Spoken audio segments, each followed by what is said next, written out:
இன்னொருத்தவங்களால நீங்க பாதிக்கப்பட்டுட்டீங்க அப்படின்னா, நீங்க என்ன செய்யணும்? உங்களுக்கு புடிச்ச கோயிலுக்கு, உங்களுக்கு நம்பிக்கையா உள்ள கோயிலுக்கு போங்க.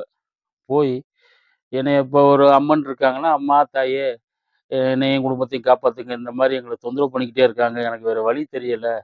அதனால நான் வேற எந்த தவறும் என்னால எதிர்க்க விட முடியல." அப்படின்னு அவங்கள்ட்ட முறையிட்டு போராடுங்க. அவங்க கண்டிப்பா உங்கள காப்பாத்தி விடுவாங்க, உங்க குடும்பத்த காப்பாத்துவாங்க. இது சரியான செயல். இது தவறே கிடையாது. நீங்க அத விட்டுட்டு, இந்த மாரி ஒரு நபர தேடி போயி, அவங்களுக்கு ஏதோ ஒரு செலவுக்குன்னு பணம் கேட்பாங்க. அந்த பணத்த குடுத்து, அவங்கள தூண்டி விட்டு, என்ன இந்த மாரி ஒருத்தருக்கு ஆகணும், இப்படி பண்ணுங்க அப்படின்னு சொல்லி, நீங்க செய்யறது எல்லாமே அங்க நடக்கும் கண்டிப்பா. அதெல்லாம் பொய் கிடையாது.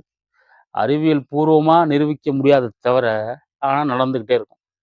அப்ப நம்மளோட செயல்னால இன்னொருத்த குடும்பம் பாதிக்கப்படுதுன்னா, அது அதோட பாதிக்கப்பட்டதோட போயிறாது. பாதிக்கப்பட்டதோட போகாது.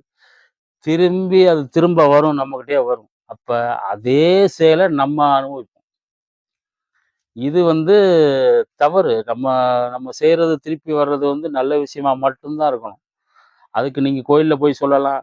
இல்ல அவங்ககிட்ட இனிமேல் செய்யாதப்பா, நான் நான் ஒதுங்கிக்கிறேன் அப்படின்னு நீங்க ஒதுங்கி போய்க்கலாம். நம்ம வாழ்றதுக்கான வழி என்னவோ, அதத்தான் நம்ம செய்யணும். இந்த செயல் செய்யக்கூடாது. அது பெரிய தவறு. அதனால தான் அந்த செய்யறதுனா என்ன அப்படிங்கிறத விஷயத்த நான் சொல்லிட்டேன். அதுலேருந்து தப்பிக்கிற விஷயமும் இதில கலந்து சொல்லியிருக்கேன்.